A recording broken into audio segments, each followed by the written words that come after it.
Es una larga, extensa trayectoria, a veces era simultánea, a veces no. En la Universidad de las Artes, como te mencioné, desde el 2008 hasta ahora, ¿no? Es decir, luego que me jubilé, porque en el 2018 me jubilé en la Universidad de Guayaquil, en la Universidad de las Artes, donde ya trabajaba, seguí colaborando, me pidieron que colabore y en los últimos 2 años me nombraron profesora emérita de la universidad, que es una distinción que se le da a los profesores que ya son jubilados y que a su vez tienen todavía algo que aportar a la experiencia docente. Es algo maravilloso saberlo y aprender. ¿Cuál ha sido su mayor logro como profesora en estos 8 años de aniversario con la universidad? Bueno, para mí ha sido una experiencia muy satisfactoria, sobre todo porque si bien yo siempre trabajé sobre todo en la educación pública, esto nuevamente, pues, trabajar en la Universidad de Guayaquil, la universidad pública, la más grande del país, también pude continuar trabajando en la universidad pública, como es la Universidad de las Artes, y encontrarme con tantos estudiantes deseosos de acercarse a la literatura, luego de acercarse a la docencia, porque doy también el itinerario de docencia, fue sumamente, ¿cómo te digo? Fue una inmensa fortaleza para mí de comprender que mi trabajo, mi comunicación, mi mensaje, mi interacción seguía siendo importante para los jóvenes en este tiempo y que yo podía justamente brindar toda esa experiencia que he adquirido desde muy joven, porque comencé siendo docente de colegios, trabajé en 2 colegios por 15 años en sus etapas diversas. Entonces yo tenía una experiencia, he tenido una experiencia que ha comenzado desde trabajar con adolescentes hasta trabajar con jóvenes. Yo diría que suscitar motivaciones, suscitar intereses en los estudiantes para acercarse a la literatura.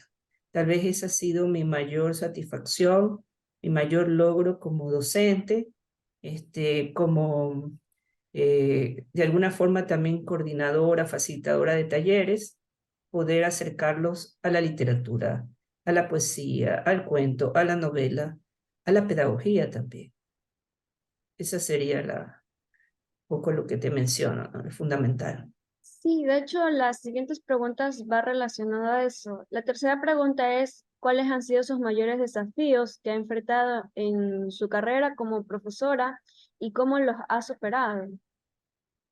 Sí, quizás los mayores, yo diría obstáculos o tal vez retos, más que obstáculos diría retos, pueden ser cuando uno se encuentra con estudiantes que por A o B circunstancias, problemas personales, problemas sociales y cosas muy particulares, sienten una especie de desánimo frente a la materia que uno dicta.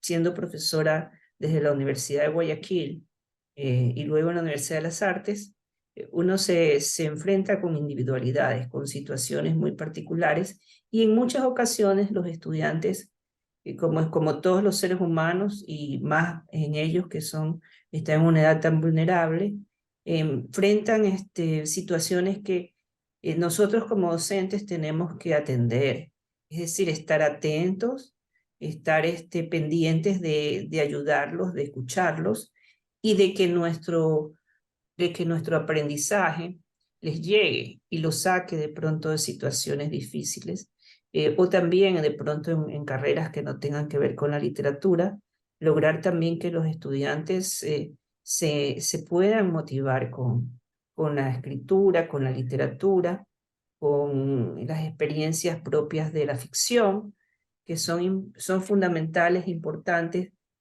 cuando el estudiante no ha tenido una base, no ha tenido un recorrido, no ha tenido comportamientos lectores, algo que es muy usual en nuestros jóvenes, pero que no lo han logrado en su vida hasta un momento en que encuentran a alguien que les dice o les muestra ese mundo y luego definitivamente puedes tú insertar en ese entusiasmo. Entonces creo que eso ha sido un obstáculo, pero ese obstáculo se ha convertido en un desafío, en un reto que ha podido revertirse. Se ha logrado que estudiantes que no les ha interesado ir a una clase o ir a una experiencia, vivir una experiencia literaria, luego poder lograr todo lo contrario, un interés y despertar una pasión por eso. Muy interesante porque dentro de las preguntas está, ¿qué estrategias utiliza para despertar el interés de los estudiantes y promover la participación activa en las clases de literatura y poesía? Sí, yo soy una docente que siempre ha creído en los talleres donde los estudiantes pueden interactuar, pueden hacer trabajos colaborativos, pueden tener libertad, libertad para expresarse. O sea, he estado un poco lejana de las clases magistrales, a las cuales las reconozco como importantes, aunque no creo que deban ser clases magistrales permanentes. Sin embargo, creo que lo más importante ha sido esa estrategia de interacción, de diálogo con los estudiantes, donde ellos pueden preguntar, pueden aportar, pueden debatir y pueden decir cosas a veces mucho más interesantes que las que decimos los docentes. O sea, esa relación horizontal que debe haber entre estudiantes y profesor, donde podemos dialogar. Y quizás eso es una de las metodologías que me ha resultado eh, con mucha fuerza, que es el trabajo colaborativo, el trabajo en los talleres, el trabajo donde se desempeña como eje fundamental la creación, lo cual lleva también, a partir de esa creación, como son los talleres, un trabajo de crítica y de autocrítica, es decir, esa libertad que te da la posibilidad de trabajar en los talleres de escritura o talleres de lectura. Eso ha sido fundamental. ¿Usted imparte estos talleres o los invita? Por curiosidad.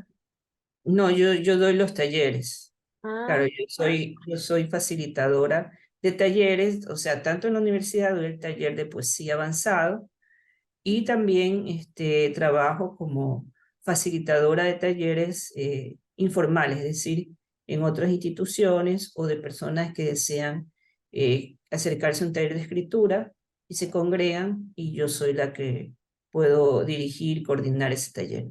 mm, me alegro. Muy interesante, de hecho, porque ¿cuál es su enfoque pedagógico al enseñar literatura y poesía? Mira, creo que es importante entender que los enfoques pedagógicos a través del tiempo han ido variando y que a su vez todo enfoque ha aportado algo de acuerdo a la época, de acuerdo al tiempo, de acuerdo a las necesidades de la enseñanza-aprendizaje y también a la edad de los estudiantes. A la edad, me refiero generacionalmente.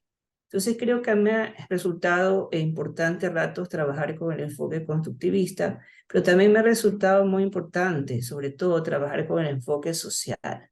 Considero que es un enfoque que favorece el espíritu de solidaridad y de cooperación de los alumnos y la comunidad.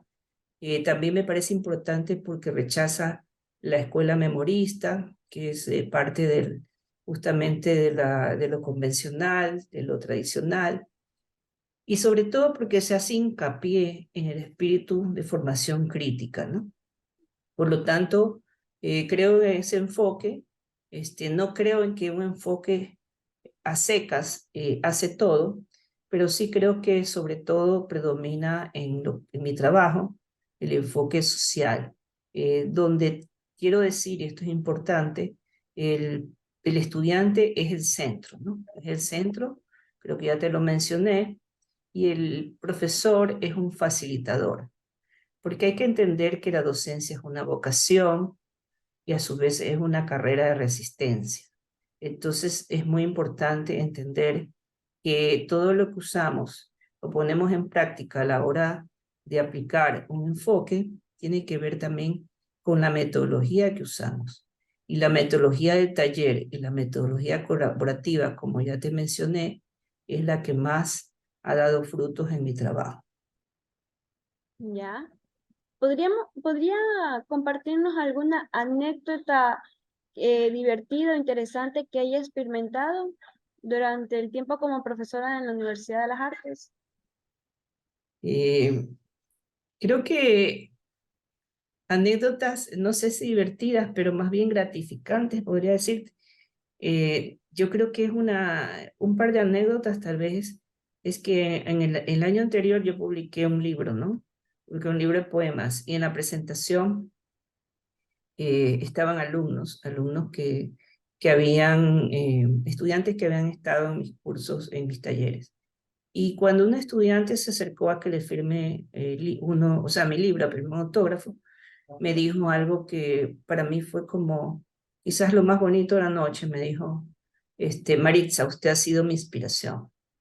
Entonces, yo eso, para mí eso es una anécdota que me dejó así como anonadada, ¿no? Entonces, porque obviamente después supe que la estudiante hizo un poemario, Oh, entonces me emocionó mucho. Y otra anécdota también que me parece que corresponde a esto que te he mencionado anteriormente, el reto, el desafío, el obstáculo, es cuando un estudiante tuvo que hacer un taller de poesía y me dijo, a mí no me gusta la poesía, yo esto lo hago por obligación, porque está obviamente en la malla. Y cuando terminó el taller, me dijo, ¿sabes qué, Marixa? Me dijo, he descubierto que me gusta ya no solo leer poesía, sino también escribir poesía. Sí, esa es otra que tiene que ver con la poesía, pero también han pasado dentro del itinerario de pedagogía que también doy, que es didáctica de la lengua 1 y didáctica de la lengua 2.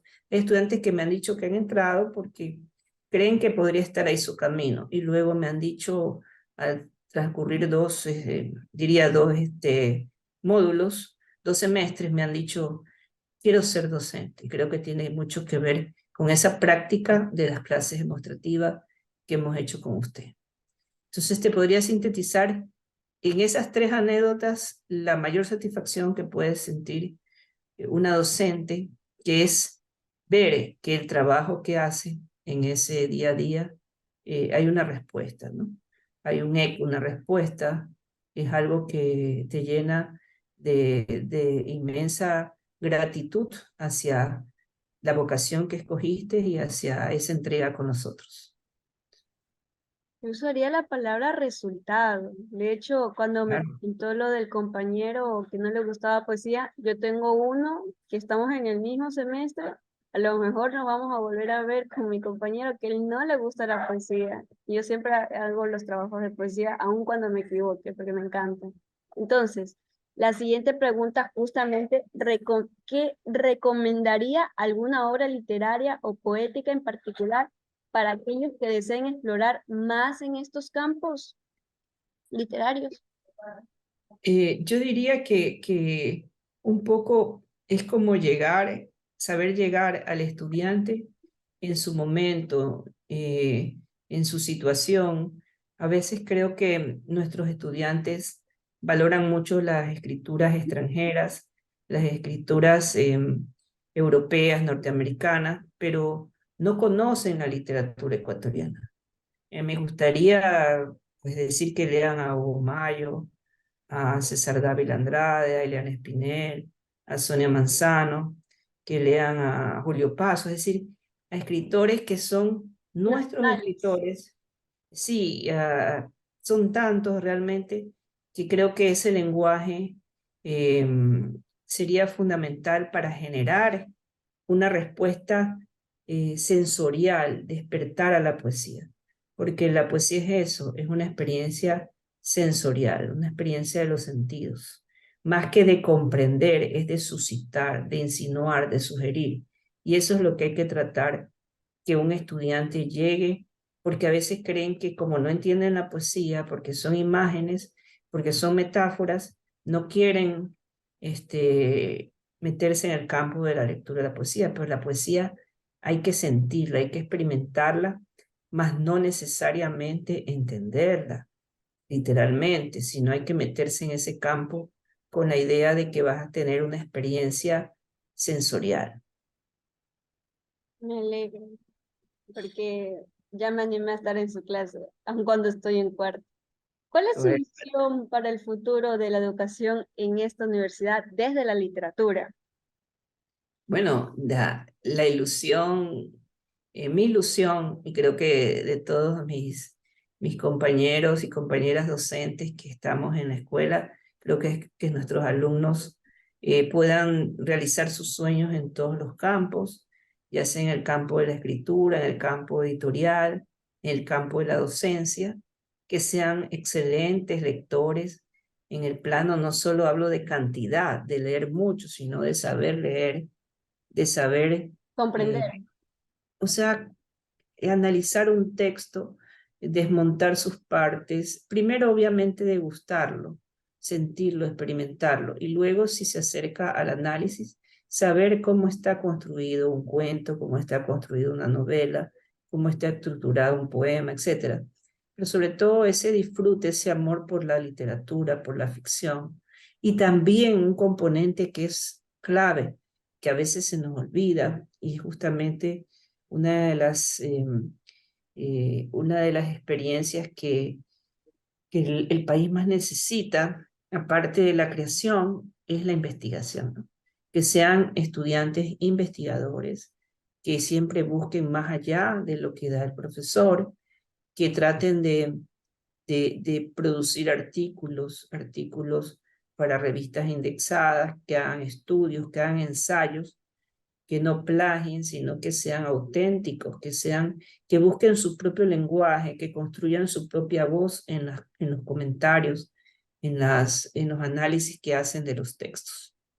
Esas son las cosas que más deseo y que sean exitosos, entendiéndose por éxito tener un trabajo que les permita disfrutar, ya te digo, ya sea en el campo de la docencia, ya sea en el campo como críticos literarios, como creadores literarios o como docentes o como puedan disfrutar su experiencia con las herramientas que le ha dado o le da la universidad, pero que no se queden ahí, que siempre busquen más, que busquen un estudio de posgrado, que investiguen por su cuenta, que sigan con nuevas inquietudes y nuevas expectativas respecto a su carrera, respecto a todo lo que, las metas que tienen, ¿no? Porque todos tenemos metas que Mm. perseguimos y hay que ir y no quedarse, no quedarse, ¿no? Entonces creo que eso es importante. En conexión con lo que me acaba de decir, justamente la última pregunta es si nos puede aportar algún consejo para sus estudiantes que le ayude a progresar en este campo laboral, sea el pedagógico, sea en el editorial o sea en la parte como autoría de escritor, porque muchas veces también entramos a editorial y creación para ser escritores independientes, no sé, soy Primero que no haya prisa por publicar, que haya un trabajo permanente y serio, riguroso, y ya sea desde la edición, ya sea desde la escritura, desde la crítica, desde la pedagogía, prepararse, siempre prepararse con todas las herramientas factibles y desafiantes del siglo XXI y que cada vez son mayores, ¿no?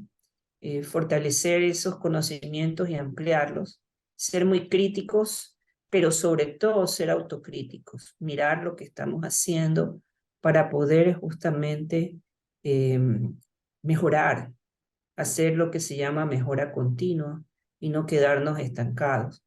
Y creo que también es importante que podamos fortalecer ese pensamiento crítico, argumentativo, reflexivo, frente a todo lo que sucede a nuestro alrededor. Es decir, que sea un estudiante comprometido con la sociedad, con las personas que le rodean y consigo mismo, por lo tanto. en el ámbito pedagógico, como En el Creo que lo que te he dicho es en todos los ámbitos, ¿no? Y Ah, creo que sí, por eso dije lo literario, lo pedagógico. Todo necesita formación, necesita práctica, necesita estudios, necesita buscar nuevas fuentes, estar actualizado permanentemente. Tú sabes que la educación no es la misma del siglo XX, el siglo XXI. Ahora tenemos estudiantes que demandan otra atención. Si vamos a un colegio, los estudiantes están en las redes, están con otros elementos. Antes era la televisión, ahora son el videojuego, son las redes, son muchas cosas mayores. Entonces, más que competir con ellos, es también aliarnos con ellos, poder hacer alianzas con ellos para poder trabajar y utilizar todo eso a favor de la cátedra, a favor de la investigación, a favor de la edición, a favor de la creación. Yo creo que todo eso es posible si se tienen las cosas claras y también si uno amplía su mente y entiende todos los eventos que pasan en el mundo, la globalización, las nuevas tecnologías y todo lo que día a día nos sorprende en este siglo. Bueno, me alegro. Esto es todo por hoy. De hecho, estoy muy agradecida de haber compartido este espacio con usted y gracias por haber asistido conmigo a esta entrevista. A pesar de cualquier eventualidad que esté pasando, le doy las gracias por estar presente. No, Elaine, tu nombre es así, Elaine. Elaine, pronuncia Elaine, sí. L, No, Elaine. gracias a ti por esta posibilidad de expresar mi experiencia, expresar lo que siento, lo que pienso y sobre todo poder compartir con una estudiante tan joven y tan llena de ilusiones, porque eso lo veo y lo siento en tus palabras, en tu mirada. Y deseo que todo esto que he dicho te dé una luz para poder continuar y te llene de ese entusiasmo que yo he sentido el día de hoy al ser entrevistada por ti. Ay, gracias.